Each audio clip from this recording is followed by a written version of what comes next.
Telangana transport మంత్రిత్వ శాఖ మంత్రి పొన్నం ప్రభాకర్ చేవెళ్ల ఆసుపత్రిని సందర్శించి బాధితుల పరిస్థితిని పరిశీలించి పరిహారాల వివరాలు ప్రకటించారు. ప్రతి మరణ కుటుంబానికి 5 లక్షలు, గాయపడ్డ వారికి 2 లక్షలు కల్పించనున్నట్టు తెలిపారు. అత్యుత్తమ వైద్యం అందించాలని మంత్రి ఆదేశించారు. అధికారులు, ఆర్టీసీ అధికారులు బాధితులను సాంత్వనపరిచేందుకు కృషి చేస్తున్నారు. అందరు జరుగుతుంది ఆ కార్యక్రమం మీరు కొంత మన ఫెసిలిటేట్ చేస్తే ఆ కార్యక్రమం చెప్పి ఇప్పుడు ఇవన్నీ మాట్లాడతామని చెప్తారు. ఇప్పుడు ఎంతమంది గుర్తించారు సార్? రోడ్డు గురించి మాట్లాడతాం. రోడ్డు ఎప్పుడు ఎందుకు లేట్ అవుతుంది, ఏం జరుగుతున్నాయని వివరాలన్నీ తెలుసుకోవాలి. ఇప్పుడు మృతుల బంధువులు ఆవేదన వ్యక్తం చేస్తారు.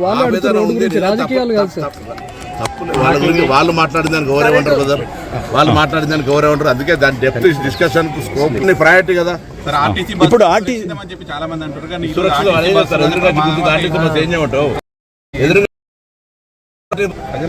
డ్రైవర్ చేస్తుంటే అందుకే నేను చెప్తాను, road safety is the top most priority.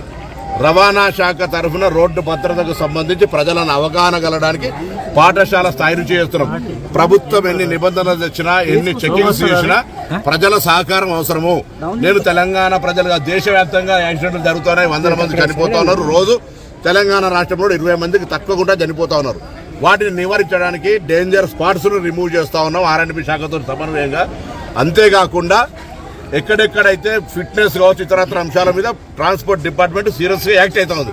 But ఇది నెగ్లిజెన్సీ, ఒక ఇన్సిడెంట్ ఒక యాక్సిడెంట్ గా మారినప్పుడు తప్పకుండా దాన్ని విచారణ చేసి అన్ని రకాల చర్యలు తీసుకుంటాం.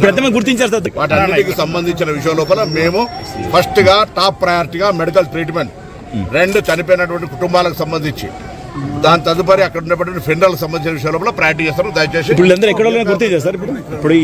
గుర్తిస్తా ఉన్నారు, అందరు జరుగుతుంది ఆ కార్యక్రమం. మీరు కొంత మన ఫెసిలిటేట్ చేస్తే ఆ కార్యక్రమం అందరు సహకరించండి.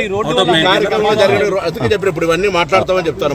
ఇప్పుడు ఎంతమంది గుర్తించారు సార్? రోడ్డు గురించి మాట్లాడతాం. రోడ్డు ఎప్పుడు ఎందుకు లేట్ అవుతుంది, ఏం